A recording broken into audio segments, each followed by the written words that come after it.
Hello, everyone. I'm having a conversation with Transcend Liberalism, a relatively young channel that's popped up relatively quickly. And I just want to point out to let everyone know, in the description, everything we reference will be there. There'll be timestamps with everything we say. So if you want to look right now in the description section, you'll find like a timestamp for what I'm saying right now. It'll have a link to Transcend Liberalism's channel. If you want to click on that, hit the subscribe button. And while you're there, do the same thing for me under this video. But yeah, she's already hit 100 subscribers, and we're gonna have a conversation about her channel, about her trip to Mythcon, a little bit there. But she'll have more on that later on her own channel. Another reason to subscribe, and really her ideological journey. So first, Christina, how are you doing? I'm doing good, and listening to you try to pronounce my channel has just made me realize how much of a tongue twister Transcend Liberalism is. When I start talking, I'll butcher about 20% of the things I say. So. Oh, that's alright. I'll do the same thing. All right. So first, good channel. You put out a lot of stuff in the last few days, but there's been a sudden drop, and you haven't posted anything in about a week, and I'm interested to know why that is. Well, let's see. I posted a very spicy meme video, which I had to put on BitChute because YouTube has basically banned me for uploading for 2 weeks because I uploaded this video, and what I called it was GTA EU, the Bus of Peace, and it was just basically a little bit of gameplay video of watching a bus run up on the sidewalk and running over people. Which is funny because like half of the videos on like YouTube with GTA, because I got flagged for violent material, and it's basically the same stuff, but I guess mine was different. Yeah, that's and you actually, they took it down, and didn't you upload like a cleaner version? Yes, I did, and that got taken down a day later, and that's what resulted in my ban. That's quite an accomplishment, honestly. I have yet to get banned, and I'm quite surprised. But no, that to me that's a good sign. Like if someone's channel is getting banned, it's like, okay, I want to see what they have to say. Yeah, it means people are already sitting there stalking my channel, waiting for me just to do the wrong thing, and I didn't think I did the wrong thing. I made a joke, and I made it known that it was a joke, and yeah, I still got basically screwed over by it. And that's something that I don't know if the automatic filters can pick that up, or if someone actually had to report that. Well, I actually put it up for review, and I have yet to hear back from YouTube, and I'm probably not going to hear back from YouTube anytime soon.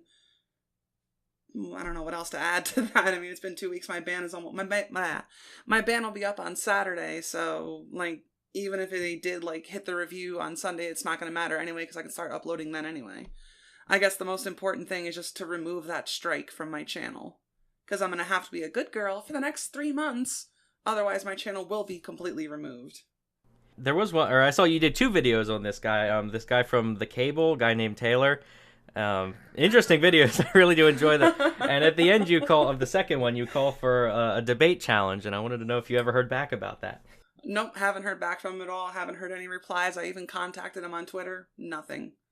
So apparently when he debates conservatives, he doesn't actually debate conservatives.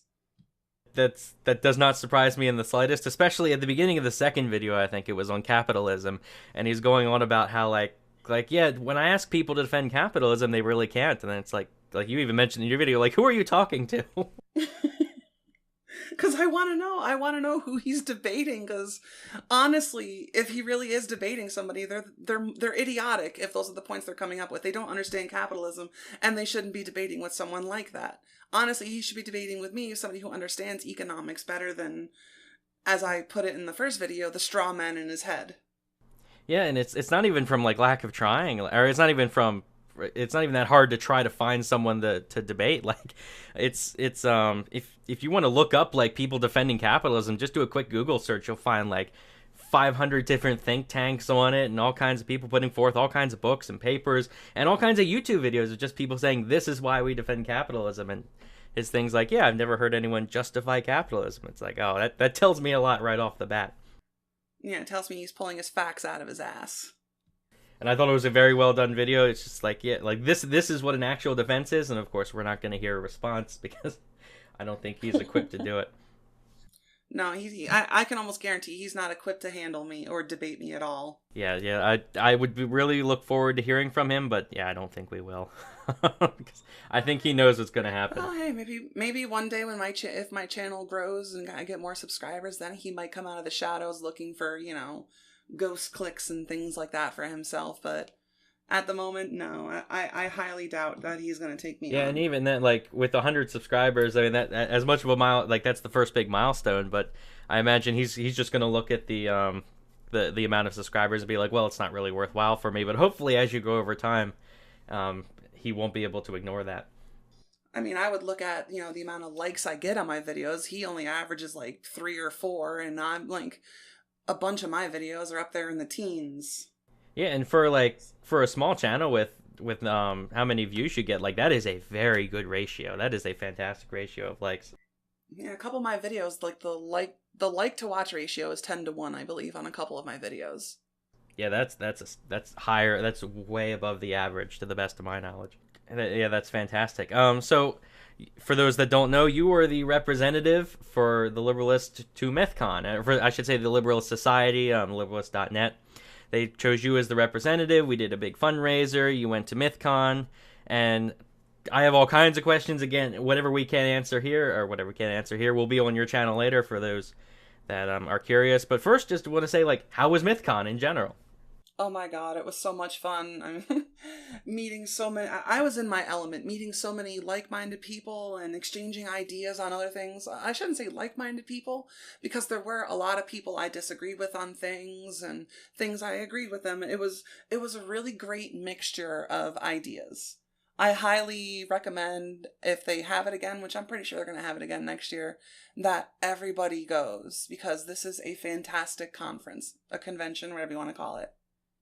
Yeah, I think they took a big risk last year where they kind of shifted away, not entirely, but they had a shift and started opening up more topics that they talked about at the conference. And it seemed like they were taking a risk of shifting from one audience to including another audience, and they weren't really sure if it was going to be bigger and better than ever, or if it was if they were going to lose their audience and not pick up a new one. But it seems like they were pretty full from the pictures I saw. Yeah, they were actually pretty full, and the line outside stretched almost around the block.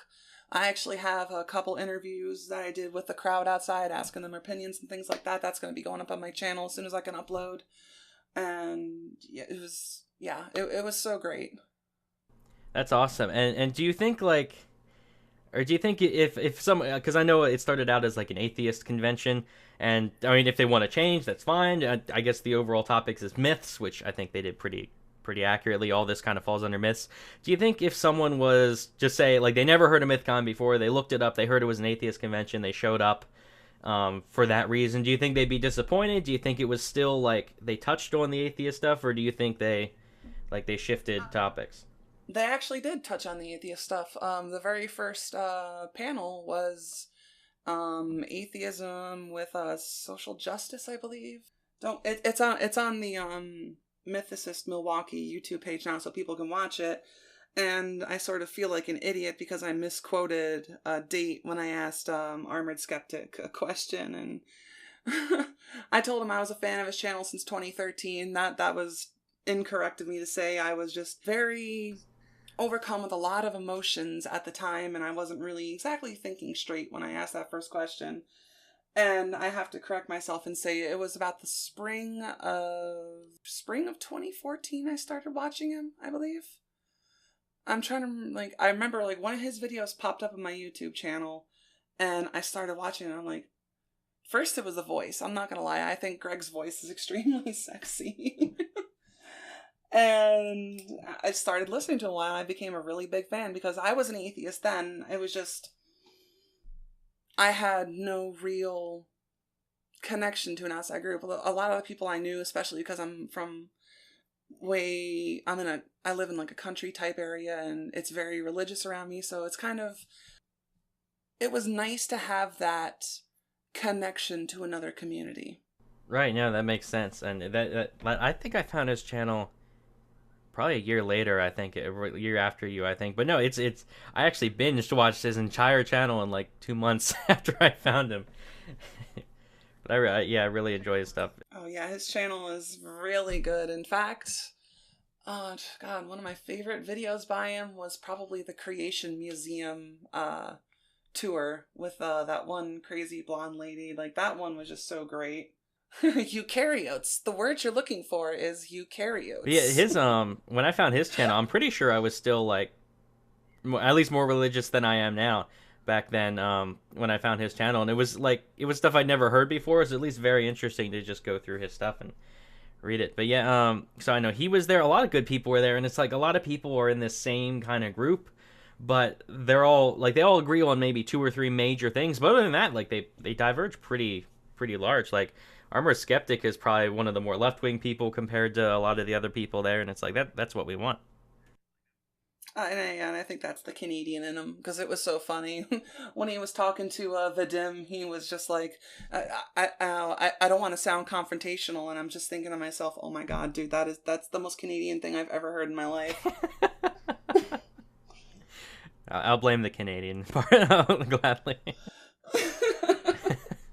But okay, so one of the other things, like one of the big takes from all this is you have people attacking it, saying like, yeah, saying this is like a neo-Nazi convention, which is obviously like only the really crazy people say that's true, because it's not even remotely. Yeah, well, we actually had a crazy person calling a bomb threat. I can talk about that because that's known. That's all over Twitter and everything. And oh, that was really fun because it was just like, Do we know anything more than I guess someone just called it a bomb threat and we took the safe procedure and evacuated the building and then came back in and that was it?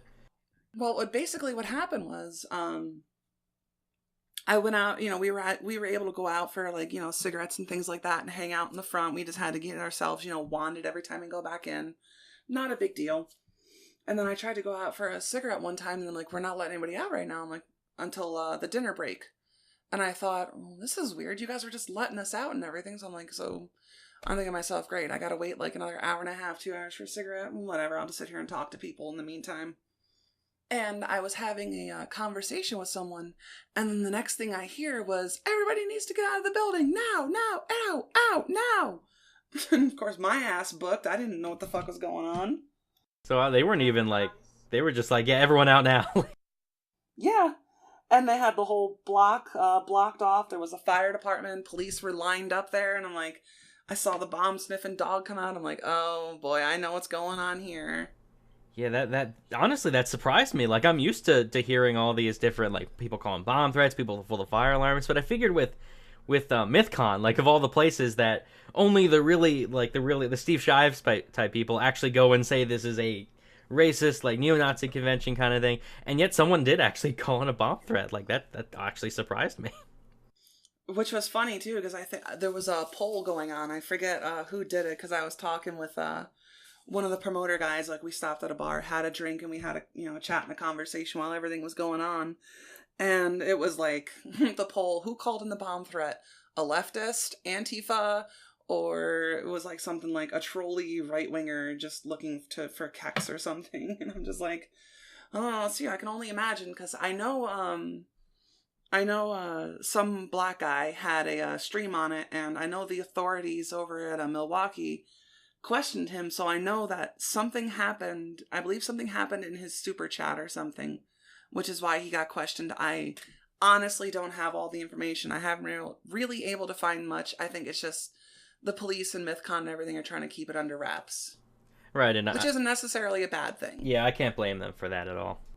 But then, okay, so one more thing about Mythcon, which is the whole purpose of this was to be to create a dialogue, was to have debates and discussions, because it's not too often that both sides are really like, okay, let's sit down and have a conversation, especially at Mythcon where, I mean, correct me if I'm wrong, I'm imagining that the majority of the audience was at least on the side of like the skeptics, people like the right-wing side, and I correct me if I'm wrong, but I appreciate that the people came there to, like, the other side came there to really have a discussion. And would you say that overall it was productive? Like, do you think that the people were actually talking about the issues, or do you think people talked past each other?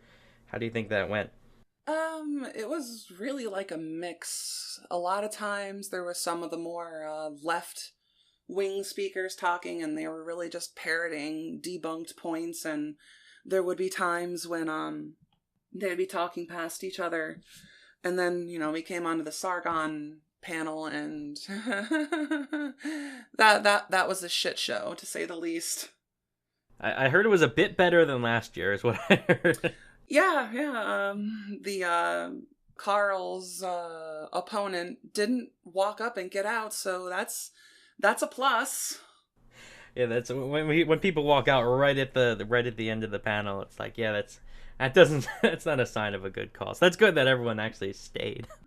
And in fact, bringing that up too, having people representing their side, I actually went up to Christiosity and Music Man Mike and those guys, and I basically thanked them for coming. I told them, even though I disagree with you on a lot of things, I just wanted to thank you for coming out, and thank you for speaking, and thank you for speaking for your half. Because just because we disagree doesn't mean that we can't be civil and have these discussions. And I think that's a big problem of what's going on with politics right now, and is that it's become a dichotomy where you're either left-wing or you're right-wing, and if you're right-wing, well, screw the left-wing opinions, and if you're left-wing, well, screw the right-wing opinions. Yeah, that's one of the reasons like I got originally involved in the Liberalist group, because I mean I'm more libertarian generally, and it's like I'm surrounded by libertarian people for the most part, in discussions and that, which is fine. Like I like having, there's still a wide variety of things to talk about there. But at least when I joined the Liberalist group, it was neat to see like you have a lot of people, like you have people as far left as like Social Democrat, which isn't far left, but still considerably farther left than you would find in like a libertarian group. But it was nice to see all these different people, like we're all having a conversation, and at times it'll get like a little tense because we'll talk about really things we're really passionate about. But overall, like it's just kind of a chill, people just talking about stuff they disagree with, and it's like that's how you learn. Yeah, it's because you could still be a social democrat and still hold the basic liberalist values, which I enjoy, because you can have a wide range. Like we have, our Mormon conservative, the carnal conservative. I disagree with him on a couple things, but we're still friendly. We still talk. I disagree with our Canadian friend Liam on a couple things, but we're friends and we talk constantly. So that's why I really like this group, because it is a diverse group that shares multiple opinions. And that's just, it's fantastic to have that, because I hate living in an echo chamber. It doesn't create new and better ideas when you just surround yourself with everybody parodying the same idea. Yeah, like it's like you just had to mention those few people. Like they're so wide ranged, and again, plenty of things I disagree with them on. But it's like, there's nothing they endorse that to me is so radical that it's like, wow, this is a terrible person. It's just like, oh, they have a different opinion. Okay, that's fine. Like that's fine by me. And so many of these conversations have actually gone like way above my head that it's like, okay, I have to really step back and do some more research before I even think about engaging in this, because wow. I've actually been caught myself in a reevaluation moment, like, oh, I need to reevaluate this. I need to step back and consider what this person is saying, and well, does it conflate with my views, or can I make it work with my views and stuff like that? And well, is this idea right with that? Like that's why I really enjoy this group. Yeah, and I think it actually was when I found Sargon's channel to begin with, which led me to the Liberalist group. It was his channel to begin with that really made me step back from, like, not even step back, because I didn't change too many of what I believed on things, but I at least, listening to his channel, I was like, okay, it's not so immediately one-sided. Like, there's a lot of things that are way more complicated that I have to do way more research on before I say, yes, this position is accurate. And it's like, that's what's the most important, really. Exactly. God, when did I find Sargon's channel? I actually think I found it through Armored Skeptic and the Bible Reloaded. I think it was the Bible Reloaded, actually. I watched one of the Chick tracks with him. And yeah, I think that's what drew me to him.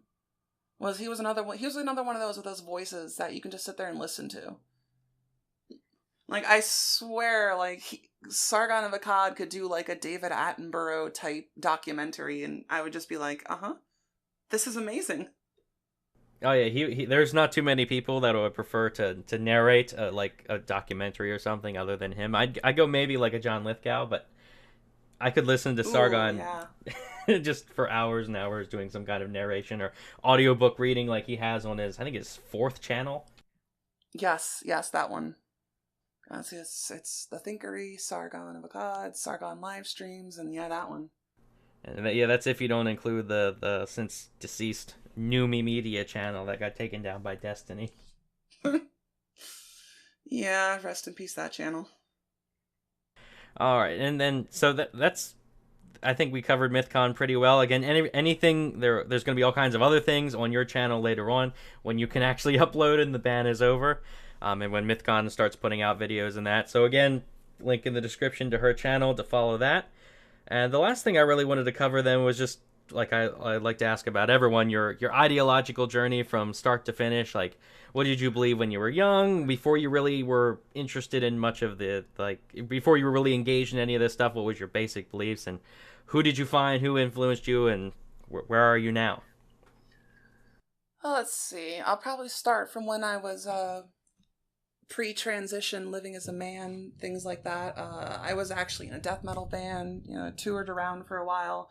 I was a ship poster then. Like, for those who have been on the internet for a while, I used to frequent the site bog, lowercase b0g.org, which was basically, like, I think like the precursor to 4chan, because I could swear to God I still hear some of the language from the comments on that site used in 4chan, so I swear there's some boggers on 4chan.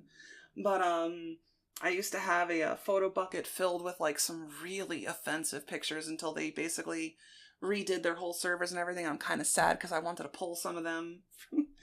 But when I started my transition, because basically if I didn't transition, I would probably be dead right now from how I was drinking, just trying to suppress everything. And when I started transitioning, I was sort of pushed into leftism. Like, you know, that this is what we do and this is like what we need and things like that. And I was like, oh wow, like, could these things be true? Could these things been going on? And like, you start to really kind of listen to them, like, okay, well, you had this experience and you had this experience, so maybe these things aren't all bad. And God, probably like 20, it had to have been the summer of 2015 when Armored Skeptic put out his, I don't know what the hell that was. I don't know if you guys heard a rumble. I'm sorry about that. When Armored Skeptic put out his Steve Shives video on feminism, I remember thinking to myself, I remember seeing that video in bed going, oh God, Greg, please no, please don't do this. Please don't take on feminism. Because I was, or I guess I could have considered myself a feminist at one point because I didn't really understand what egalitarianism was. And everybody just kept telling me, oh yeah, feminism is about equality. So I kind of accepted it because, you know, everybody kept saying that. And that's sort of what happens like in an echo chamber is everybody just keeps parroting the same idea. And so people just come to accept it without really researching it or learning for themselves. So I finally actually did get around to watching the video and my jaw dropped. Like, I was like, oh my God, this difference of opinions, and they're actually halfway decent ones criticizing this idea. And because I was involved with like feminism and things like that, I actually saw some of the things that Greg was pointing out that actually happened. And I'm just like, okay, so what's going to happen if I start calling this stuff out? And I had some really far leftist friends on my page at the time. And I remember like one of them like was a legit like straight up anarcho-communist. And I brought, you know, like these things up to him on one of his posts. And he's just like, what are you doing questioning me? And I'm like, well, you're putting out a stupid idea and it's been debunked. And he's like, no. And then we started like butting heads and things like that. Like, it's been a while, so I can't really remember the conversation. And he blocked me because I pointed out a really stupid idea of his. And then I think it was Antifa in 2016 or 2017. I think it had to have been about 2017 that finally, no, was it? When was the Richmondville March again? Was that 2016 or 2017? That had to have been 2017. But I know Antifa was around prior to that, but it was that march right there that finally pushed me over the edge to say to myself, I can no longer associate with these people. Because I've never advocated for violence as a reaction to thought. Yeah, that was with Antifa. Like, I'm tend to be very, very like humble in my ideas of like thinking, okay, I'm probably wrong on what I'm about to say, but I'll put it out there and I'll see what people say. and I could be wrong, but when it comes to like Antifa, I would never punch somebody for their idea. I would challenge it with a better idea or a better thought. Like that's what I would do, and that's what everybody should be doing. yeah, like when Antifa starts doing it, when someone starts shutting down speakers, it's like, okay, I don't know what you believe, but you're wrong. Like, exactly, because it just basically means that their ideas cannot be challenged. yeah, and like you said, that like once you challenge the guy on his views, it's just like, wait, what are you doing? Like he's like, you're not supposed to go against me, and that's generally how it is for the most part. It's like you never really hear anything different, and then once you do, it's like, I've never heard these ideas before. I'm like, wow, you have to rethink everything. Yeah, and that's basically what happened. Because I've always been a non-violent person. I don't like confrontation. I don't like getting into fights, but I will defend myself if I have to and things like that.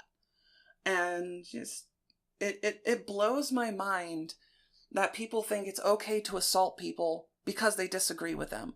Like there's the one video on my channel where the Bernie Sanders guy got knocked over the head with like a nightstick or a small bat or something and put open a huge open gash in the back of his head, gave him a concussion and everything. And I'm like, all because he was carrying an American flag. I'm like, and the left wants to promote these people as the reasonable saviors of democracy. I'm like, are you fucking kidding me?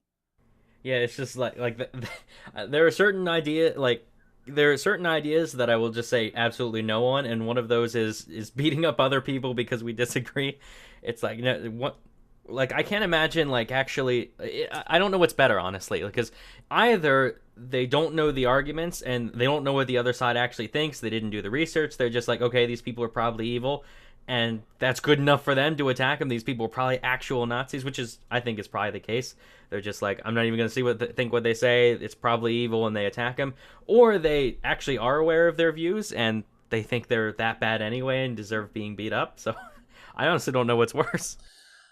It's almost like a dogmatic religion almost. It's like how you said it. Like, I believe this person is bad, so therefore I am justified in my actions.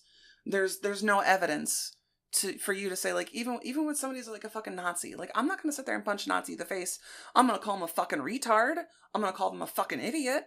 I'm gonna laugh in their face, but I'm sure as hell not gonna punch them. Yeah, it's and when you think about it, like, who's the most popular white nationalist, like, alt-right person out there? Well, I believe it's Richard Spencer, and most people I know, including myself, I have not the slightest clue who he was until he got punched, and then he was all over the news. And when he got punched, it was like, okay, I don't know what this guy is saying, but it's probably right because he's getting punched. I looked into it, and I'm like, okay, he's not right, but or he's not correct what he's saying. But I wouldn't have heard about him originally if he hadn't been punched to begin with.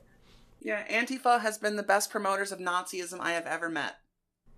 Yeah, and they're putting it, like, I follow all kinds of Antifa pages, and they're just like, Richard Spencer, I guess, has been going on fewer tours and started canceling tours because he just can't get an audience. And everyone's saying, like, all the Antifa pages are like, yeah, we did it. It's because we were violent. It's because we terrified people into to not going to his speeches. And, like, I'm pretty sure it's the opposite. Like, I'm pretty sure even with your endorsement of Richard Spencer by attacking him, like, the labeling him an enemy, I'm pretty sure even then, like, it's the fact that no one just is interested in him enough to actually go to his speeches. Like, I don't think it's because you were scaring people.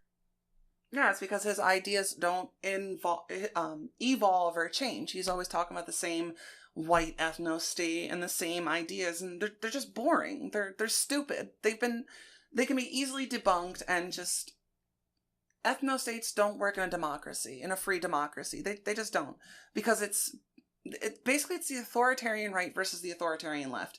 They both want power. I know I'm kind of tangenting there. Wait, no, that is a valid point. It's like you have the authoritarian left who are like, we're playing the game of we want power and that, and then you have the authoritarian right who are like, well, if you're fighting for power, then we'll fight for power on the opposite side. And then you tend to have the more groups like you and I are part of, which tends to be, that game is stupid, we're not getting involved. Like, we're just gonna say, yeah, we're just gonna laugh at you. Pretty much, we're gonna laugh at you and come up with better ideas. That's exactly what we do. We think you're idiots, and your thoughts are just stupid. That's the best thing I can say. It's just, yeah, there are plenty of people that have already gone through and, like, debunked everything deeply in depth. It's like, we don't have to go over that again. It's pretty clear there. But actually, like, the way they put it, I think like everyone always tends to lump us in with like the far right, or at least the people on the left tend to lump us in with the far right. And there's actually a friend of mine that wrote, like, I'll see if I can link to it. I forget where he posted it, but I'll find it and link to it in the description under this with the timestamp to this moment. He wrote, like, he came up with his own idea of a political spectrum, and instead of having like the four quadrants, he had a triangle. I think he called it the isosceles triangle of ideology, was what he called it. And basically what he had was, so isosceles triangle, two of those sides are closer to each other than the third side. Mm-hmm. And he had three corners. He had, or obviously, he had, like, I forget what they were exactly. I'll link to the description. But the ideologies were essentially, like, the anarcho-communists were in one corner, the far right was in another corner, and then, like, the libertarian, like, type groups, the classical liberals, were in a third corner. And that actually, I think that puts it the best, because you have the far left and the far right, how they're kind of opposites in a sense, that they're both authoritarian, but they're competing for, like, opposite interests, so they collide with each other. And then you kind of have the third group, which is just saying, like, no, we disagree with both of you on the fight you're having, on the game you're playing. And that's actually pretty good, because yeah, the authoritarian left, they're basically the same thing, they just have different views on what they want. But their end goal is exactly the same thing. Yeah, it's like when you're an authoritarian, you're going to fight two groups of people. You're going to fight the people that are against authoritarianism, and you're going to fight the group of people that are vying for the power that you want. And that's essentially how it works in the spectrum. And then our group is just like, look, we wanna vote for the people who are best qualified to sit there and lead a nation. It doesn't matter who they are. It doesn't matter what their religion are. It doesn't matter what their skin color are. It doesn't matter what their personality type is. We just want the best ideas. Yeah, and that's the only way to do that is just start talking to people. It's like, I don't think anybody can possibly sit down and become an expert on everything that encompasses politics. Even if they just did nothing but read and listen and learn stuff for decades and decades, I don't think you could become an expert in that. So it's like, hey, we just have to start throwing around ideas, start throwing around having debates and stuff, and it's like, yeah, politics is a river. It's always changing, and it's never going to be the same thing twice. Politics it's a constantly evolving, I guess you could say, yeah, I'll just use idea. Politics is basically just a constantly evolving idea that's always taking new shapes. The problem with authoritarianism is that with Nazism and things like that, it's always going to be rooted into 1930s Hitler ideology. And with communism, it's always going to be rooted into 1800s Marx ideology. Those ideas are never going to evolve. Those ideas are never going to change, because they're always rooted in a single person. Yeah, they're just not going to work. Like we've been through them. Oh, come on, boy! Real communism has never been tried. Yeah, which, I mean, it's like, when they say that, it's like they're not wrong, because they never achieved real communism. It's just that they tried it and it didn't work, so we can just safely say it's not gonna, like, we're not gonna get there. Like, it's not a thing that can happen. Like, if you want to say it's never been, or actually, yeah, I misphrased that. They are wrong in that real communism has never been tried. It's just that they're right in that real communism has never happened. It's been tried tons of times, and all we have is dead bodies. And it's like, okay, we can put this in the never succeeded the way they wanted it to. Yeah, it's like it's not whether we achieved the society and how it worked. It's whether you tried to achieve it, and if you didn't get it, then it's like, okay, it didn't work. Time to move on. Not to them. It's, it didn't work. Well, we gotta try it again. Yeah, and they always find some way to excuse it, because, like, again, every time I follow the Antifa pages, and it's like, Venezuela didn't work, capitalism. Let's blame capitalism. Oh my god, that brings up the cable he always, like, and when capitalists bring up Venezuela, I'm like, well, yeah, how about you actually talk about Uruguay, which was once a socialist nation prior to 2003, and when they ditched the whole socialist economy and switched to capitalism, their economy has grown fourfold in 15 years. That is absolutely amazing, economically speaking, to have your country grow fourfold. It is just, congratulations, Uruguay. I'm actually proud of you. Yeah, that's just astounding, and that's incredible. Like, it's a great thing to celebrate. It's wonderful. And someone actually brought up, I'm trying to think back in, what was it, back in 2013, if you look at a bunch of articles from 2013, you have all these people that are like, yes, socialism, or Venezuela is embracing socialism. We're going to look back at them. I'm going to butcher the exact quote, but to paraphrase, they were essentially saying, in 10 years, we're going to look at Venezuela and say, wow, this is a great country. They're going to lead. They're going to be the leading country in South America, and we're going to have to start using them as a map of how to go about things. It's like, so much for that. It lasted 2 years. Well, they are leading in things like inflation and starvation, so I mean they're not technically wrong there. I mean, just remember, to solve inflation, we can follow Venezuela and just take a bunch of zeros off your dollar bill or off your bolivars. Yeah, just create whole new money. Yeah, here's new money, and then that inflates like 1,000% overnight.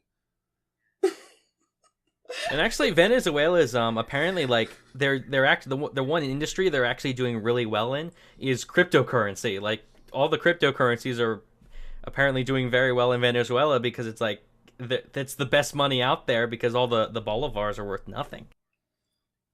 Oh yeah, I mean, because people are going to seek something that has value.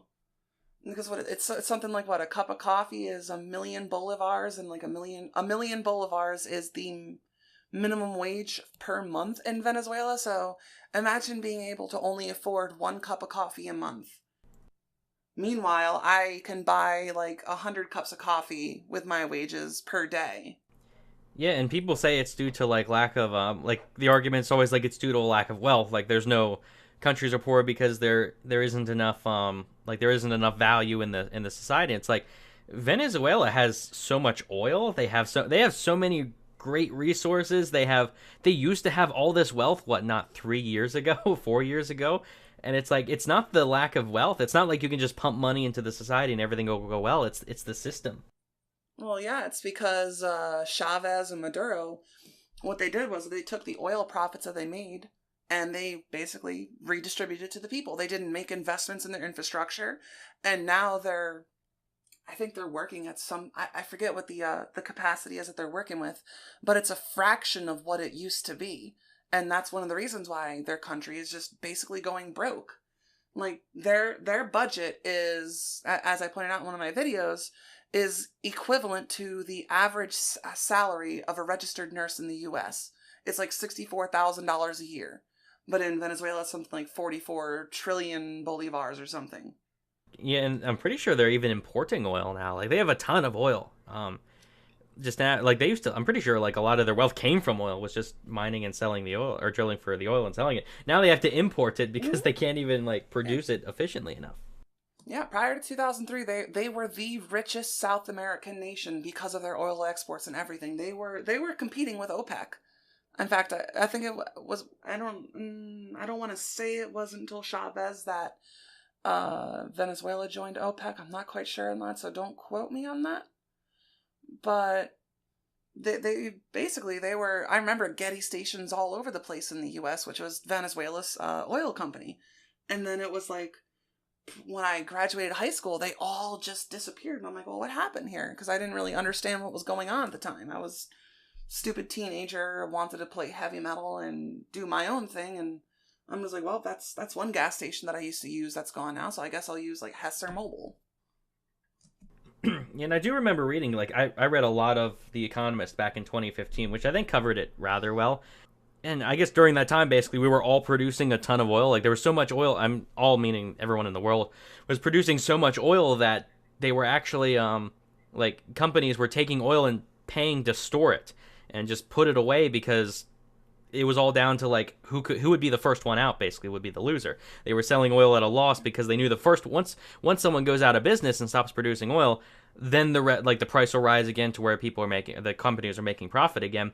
But until then, it was just like the first one out is the loser, and pretty much that was Venezuela. Like, they could not produce it well enough. They didn't have enough value. They didn't run their oil facilities well enough to be able to compete with the rest of the world. So it's like they dropped out because they couldn't do it. Yeah, I remember that time. Like, I think it had to have been like 2000, because that's when I started driving, that I remember paying something like 89 cents a gallon for gas, because that was pretty much the height of the moment you were talking about there, where there was just so much oil around that just prices plummeted. And then like 3 years later, I'm paying $1.70, and I'm sitting there going, what the hell is going on here? It's it's Venezuela is just it's an embarrassment, and there's so many videos out there on why it is like why you can't blame it on capitalism, stuff like that. There are tons of calls too from Venezuelans I've heard, like people calling into various shows from Venezuela saying like, yeah, this is what happened, and this is socialism, and this is all Maduro's fault, basically. Yeah. And I love one of the biggest defenses you'll hear about Venezuela is, oh, well, it's U.S. imperialism. Nah, nah, nah. It's because we put embargoes on them. And it's like, well, yeah, you stole something that wasn't yours. What the hell do you think was going to happen? And if socialism could actually work, which is basically a self-funded, everybody shares the resources type thing, then it should be able to function without assistance from the outside world.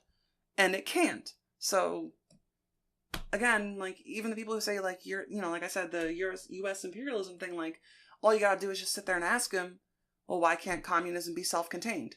Why doesn't it work self-contained? And you'll never get an answer from them. They'll always find something else for them to blame for whatever reason of why socialism, communism fails. And actually, I think it was Marx who even said that. I'll have to fact check this and post some kind of source in the description to this. Pretty sure it was Marx that said that communism can't actually work unless it's global. Like, you have to pretty much conquer the entire world for it to work, which is a pretty high standard of rules. But I would actually argue it's the exact opposite. Like, if anything, if there's one place a communist society could work, it's in a super, super small community where everybody knows everyone and can at least levy some sort of social pressure on people that cheat, because they know people well enough to cheat. But even then, like, I think Sargon did videos on this, on like a few self-contained communist societies, and basically, like, it's horrible. Like it's a horrible place to live. One of them is actually Slabtown. I don't know if Sargon covered Slabtown. Yes, or not, it was on his Thinkery channel. Yeah, it's in California, yeah. Right? And yep, it's in California. And basically, you can watch the Vice documentary on it, because that's where I learned about it. And somebody had their home burned down, and people were just like, well, we don't know, we can't do anything. I'm like, that's great. I want to live in that kind of society. I want to live in a society where somebody can burn down my house and people are just going to shrug their fucking shoulders. They even brought up, like, for one, it was an abandoned military base or something like that it started out as some kind of abandoned area, and so for one, they didn't even build their own town. They just took an abandoned town for their own. And apparently a lot of a lot of them are on food stamps and all kinds of things. So to get wealth to survive, they go to the nearby town, or to the nearest city, which I think is like an hour away or something. They go there, they get their supplies from a capitalist, like from some kind of business, and then they bring it back. And it's like this. Mm-hmm. It's surviving only because it's relying on the nearby capitalist cities, and it's still awful. Yeah, and that's to your point, like with Marx saying that communism can only survive if it's global. Well, then even then, it's still self-contained. So if it can't work in the small scale, if it can't work in the country scale, how the hell is it going to work on the global scale? Yeah, everything, like all these different ideologies, they could, if they're ever going to work anywhere, it's going to be in a super small society.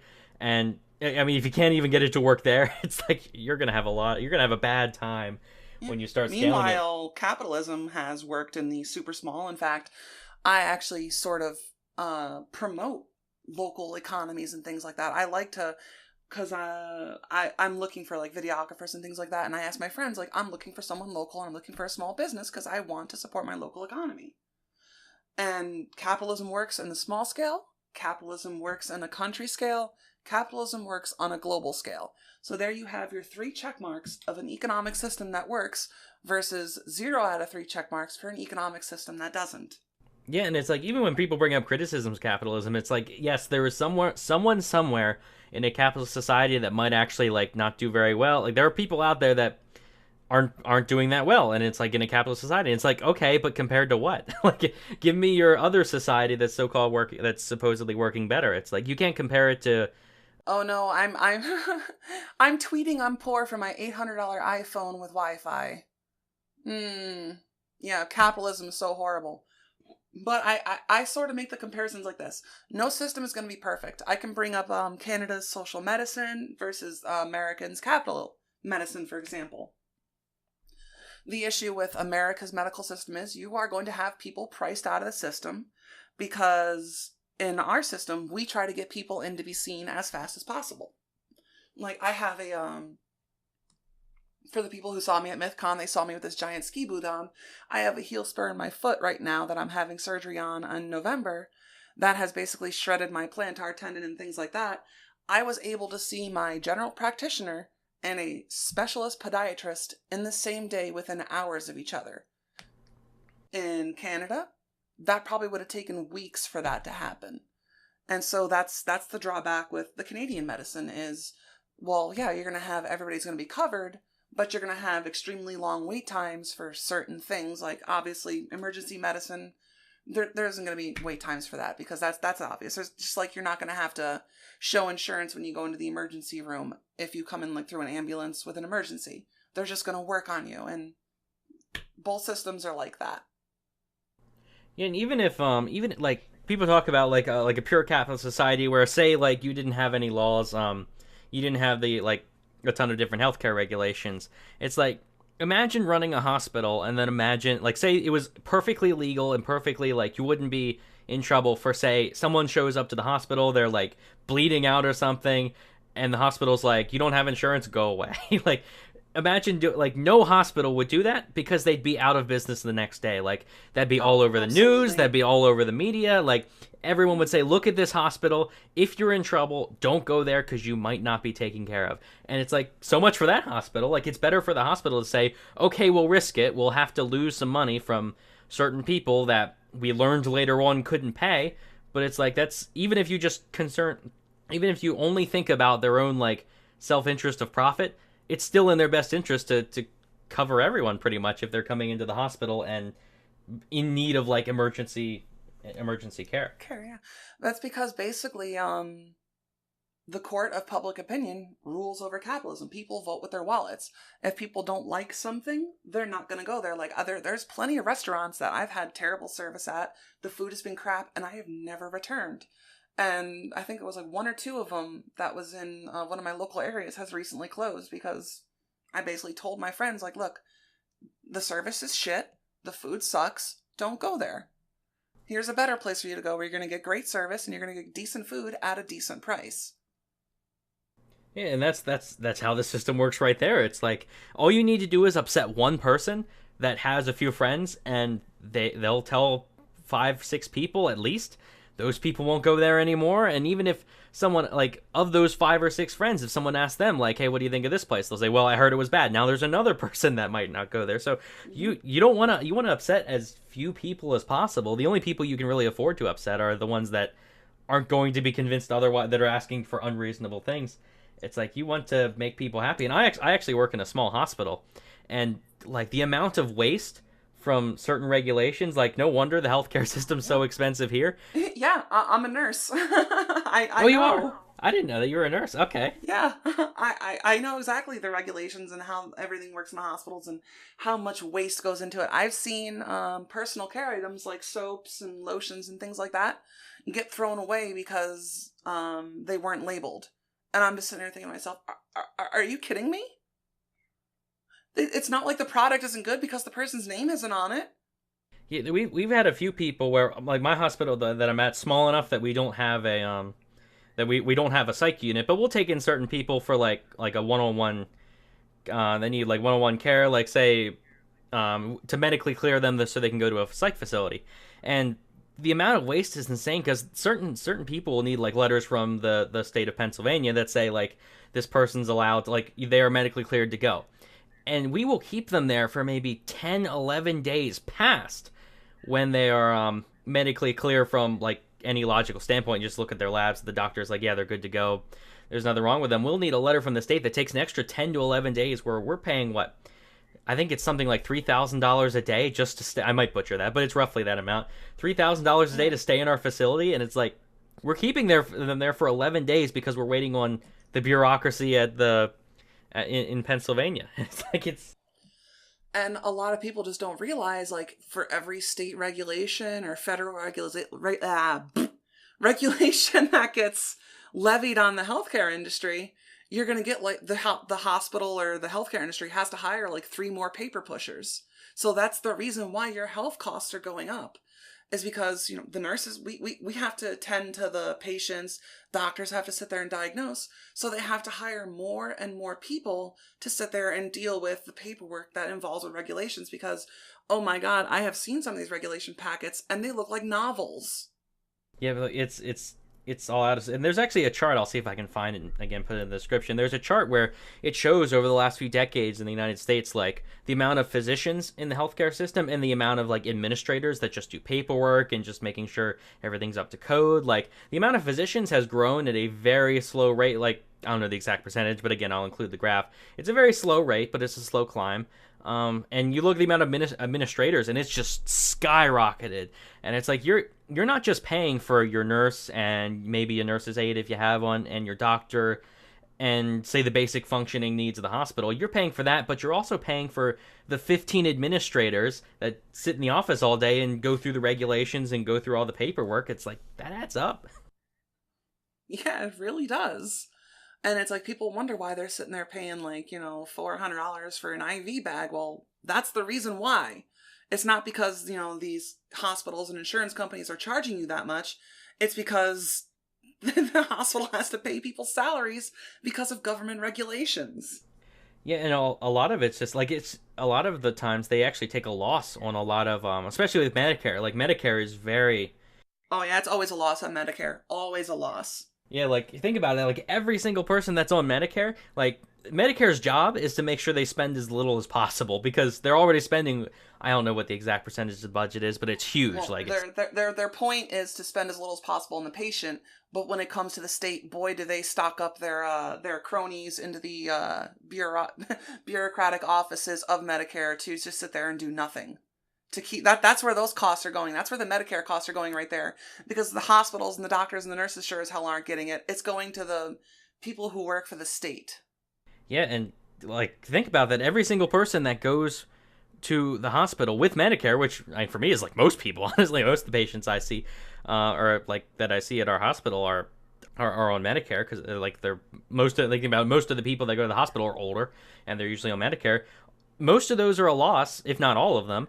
And that has to be made up somewhere. So it's like, who do you think's paying for that? Well, every single person with that pays a lot for insurance, or basically everyone that doesn't have Medicare, you have to pay extra to cover all those extra people. Yeah, so we already have socialism forced on us, and people don't like it. You can hear people complaining about, healthcare costs are going up. Well, what the hell do you think is going to happen when you have a situation like that?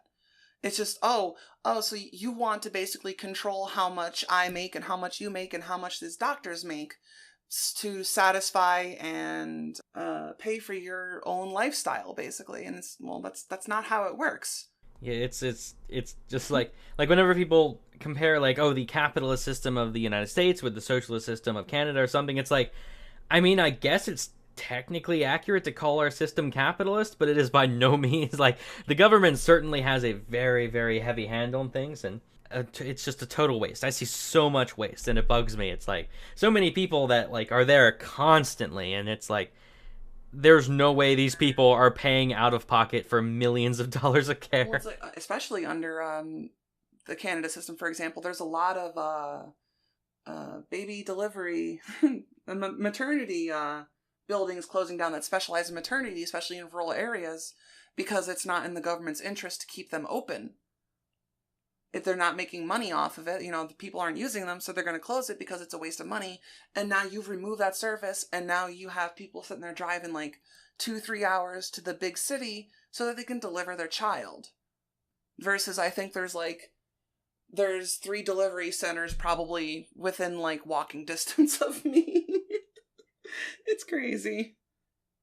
Yeah, actually, our own hospital actually did shut down our OB unit because we didn't have there weren't enough births to sustain the cost.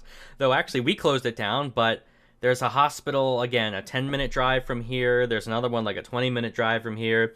There's a big city that has a huge hospital about 30 minutes from here. So 3 hospitals, like again, in 10-minute intervals, depending on how far you're able to go if you need it. But like, yeah, they're all over the place here. We shut down because there were so many nearby. I only have to drive about 15 minutes into the city, and I have the option of 2 hospitals in that city, or I can drive 25 minutes to another city, and I'll have the option of like 3 hospitals there. And that's one of the things I like, because I can sit there and choose my hospital, and I can go to the one that I like and has given me the best care and the best services. Whereas in like a socialist system like Canada, well, you got the one hospital and that's it. And it's going to be so, oh, I had this word in my head before, institutionalized looking. And that's one of the things I like about what American hospitals are doing. They're making your patients' rooms, and they're making the hospital look more not hospital looking, not more institutionalized. They're trying to make it look more hotelish and things like that, and I appreciate that, because it makes people comfortable, and being comfortable really helps lower your stress hormones, and that's a big key in helping people heal. Oh yeah, it's like environment in a hospital, like that plays a surprisingly, people don't think about how much of a factor that can actually play in healthcare, like just someone being comfortable where they are. It absolutely does. And like, I've worked for a nursing home that looked completely institutionalized, and I was not happy there. The patients or residents, whatever you want to call them, they were not happy at all. There'd be constantly call bells going off and things like that. And it was just like, I felt the need to remove myself from that situation, because I was not happy there. And now I'm in another nursing home that looks, oh, it's so beautiful, and I have never been happier. See, that's great. That's awesome. And of course, like, you as a nurse went to the best hospital, like, or not the best hospital, sorry, the best care home. Like, if that's the way the system works, really. Like, if you have nurses that enjoy caring for their patients, like, they have good staff, they have good like, overall, it's just a better place for both the patients and the nurses. That's where the nurses will go, and they'll leave the places that aren't doing it very well. Exactly. And the funny thing is, I actually get better benefits where I work than I would have been offered at the county-run facility that I was doing agency work at. I was doing per diem agency work. So I thought that was hysterical. I'm like, huh. So private business is giving me a better deal, better holidays, better pay, better hours, and things like that. Whereas the public sector is basically just bending me over and saying, you need to do all this in a certain amount of time. Well, and you know what that means? That means that the private facilities have a better pick of nurses. That there's going to be a lot more nurses coming there, so they can pick out, like, these are the ones we want. We can pick the people at the top because we're providing the best benefits. Whereas you leave the other nurses, like, they're probably not the ones that, like you said, the county-run facilities that don't provide as good services. They're not going to have as good employees. They're not going to have nurses that well. Exactly. You took the words right out of my mouth.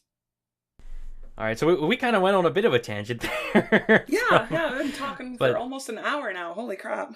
Yeah, this will be episode 6 for me, and this will be the 6th episode where we've tangented. So this is... Hey, 666, all right, I love it. There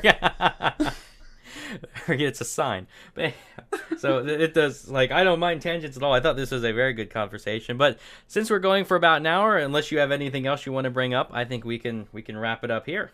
No, that sounds good. It was really fun talking with you. I had a blast. Thank you for inviting me. Of course, yeah. Thank you for appearing on my channel, and of course, everyone, if you're not already aware, again in the description, I'll leave a link to her channel, Transcend Liberalism.